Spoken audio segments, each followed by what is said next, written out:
നമസ്കാരം. തമിഴ്നാട് നിയമസഭാ തെരഞ്ഞെടുപ്പിൽ ഏറ്റവും വലിയ ഒറ്റകക്ഷിയായി മാറിയിട്ടും സർക്കാർ രൂപീകരണത്തിനുള്ള കേവല ഭൂരിപക്ഷം ഉറപ്പിക്കാൻ കഴിയാത്തതോടെ തമിഴക വെട്രി കഴകം നേതാവ് വിജയുടെ സത്യപ്രതിജ്ഞ അനിശ്ചിതത്വത്തിലായി. അതിനിടെ വിജയ്ക്ക് നൽകി വന്നിരുന്ന പ്രത്യേക പോലീസ് സുരക്ഷാ വാഹനവ്യൂഹം സർക്കാർ അപ്രതീക്ഷിതമായി പിൻവലിച്ചത് രാഷ്ട്രീയ കേന്ദ്രങ്ങളിൽ വലിയ ചർച്ചയായിട്ടുണ്ട്. വ്യാഴാഴ്ച രാവിലെ സത്യപ്രതിജ്ഞ നടക്കുമെന്ന പ്രതീക്ഷയിൽ ചെന്നൈ നെഹ്റു സ്റ്റേഡിയത്തിൽ ഒരുക്കങ്ങൾ പൂർത്തിയായിരുന്നുവെങ്കിലും ഗവർണർ R.N. ആർലേക്കർ ഇതുവരെയും വിജയിയെ സർക്കാർ രൂപീകരിക്കാൻ ഔദ്യോഗികമായി ക്ഷണിച്ചിട്ടില്ല. ഗവർണറുടെ ഈ മൗനവും സുരക്ഷ പിൻവലിച്ച നടപടിയും വിജയ് മുഖ്യമന്ത്രിയാവുന്നത് തടയാനുള്ള കരുത്തുറ്റ നീക്കങ്ങളുടെ ഭാഗമായാണ് വിലയിരുത്തപ്പെടുന്നത്. ഭരണഘടനയുടെ 164 അനുച്ഛേദം നൽകുന്ന വിവേചന അധികാരമാണ് ഗവർണർ ഇപ്പോൾ വിനിയോഗിക്കുന്നത്. സഭയിൽ ഭൂരിപക്ഷം തെളിയിക്കാൻ കഴിയുമെന്ന കൃത്യമായ ബോധ്യം വരാതെ ആരെയും സത്യപ്രതിജ്ഞയ്ക്ക് ക്ഷണിക്കേണ്ടതില്ലെന്ന നിലപാടിലാണ് രാജ്ഭവൻ. 108 സീറ്റുകളുള്ള TVKയ്ക്ക് കേവല ഭൂരിപക്ഷത്തിന് ഇനിയും 10 MLAമാരുടെ പിന്തുണ കൂടി ആവശ്യമാണ്. പിന്തുണ നൽകുന്നവരുടെ പട്ടിക ഹാജരാക്കാൻ ഗവർണർ ആവശ്യപ്പെട്ടിട്ടുണ്ടെങ്കിലും മറുപക്ഷത്ത് ദ്രാവിഡ പാർട്ടികൾ നടത്തുന്ന രഹസ്യ നീക്കങ്ങൾ വിജയുടെ വഴി തടസ്സപ്പെടുത്തുകയാണ്.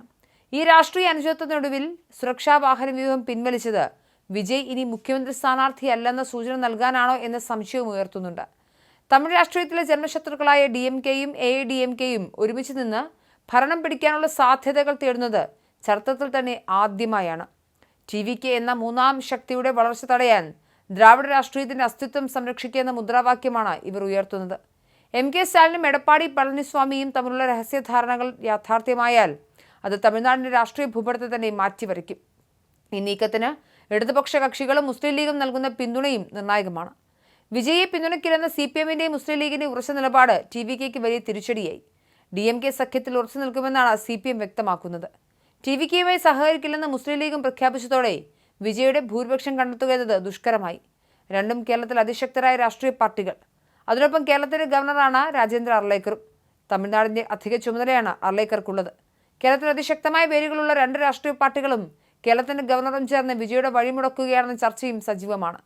AIDMKയിലെ ഒരു വലിയ വിഭാഗം വിജയെ പിന്തുണയ്ക്കാൻ ആഗ്രഹം പ്രകടിപ്പിക്കുന്നുണ്ടെങ്കിലും നേതൃത്വം DMKയുമായുള്ള സഹകരണത്തിനാണ് മുൻതൂക്കം നൽകുന്നത്. ഇതോടെ ചെറുകക്ഷികളെ കൂട്ടുപിടിച്ച ദ്രാവിഡ സഖ്യം ഭരണം പിടിക്കാനുള്ള സാധ്യതയും ഏറി. ഗവർണർ രാജേന്ദ്ര അർലേക്കറുടെ നിലപാടുകൾക്ക് ഈ സാഹചര്യത്തിൽ വലിയ പ്രാധാന്യമുണ്ട്.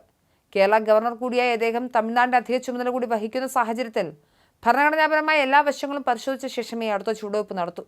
ഒരു മുന്നണിക്കും വ്യക്തമായ ഭൂരിപക്ഷമില്ലാത്ത സാഹചര്യത്തിൽ ആരെ സർക്കാർ രൂപീകരിക്കാൻ വിളിക്കണമെന്നത് ഗവർണറുടെ വിവേചന അധികാരമാണ്. വിജയുടെ പക്കൽ ആവശ്യത്തിന് പിന്തുണക്കത്തുകളില്ല എന്നത് ബോധ്യപ്പെട്ടാൽ ദ്രാവിഡ പാർട്ടികളുടെ വിശാല സഖ്യത്തെ അദ്ദേഹം ഭരണത്തിലേക്ക് ക്ഷണിച്ചേക്കാം. വിജയുടെ വാഹനവ്യൂഹം പിൻവലിച്ച നടപടി തമിഴകത്തെ പ്രക്ഷുബ്ധമാക്കിയിട്ടുണ്ട്. വോട്ടെണ്ണൽ കഴിഞ്ഞ ഉടൻ മുഖ്യമന്ത്രിക്ക് ലഭിക്കുന്ന തരത്തിലുള്ള സുരക്ഷാ ക്രമീകരണങ്ങൾ വിജയ്ക്ക് നൽകിയിരുന്നു. എന്നാൽ ഭൂരിപക്ഷം ഉറപ്പിക്കാൻ സാധിക്കാത്ത സാഹചര്യം വന്നതോടെ ഈ പ്രോട്ടോകോൾ റദ്ദാക്കുകയായിരുന്നു.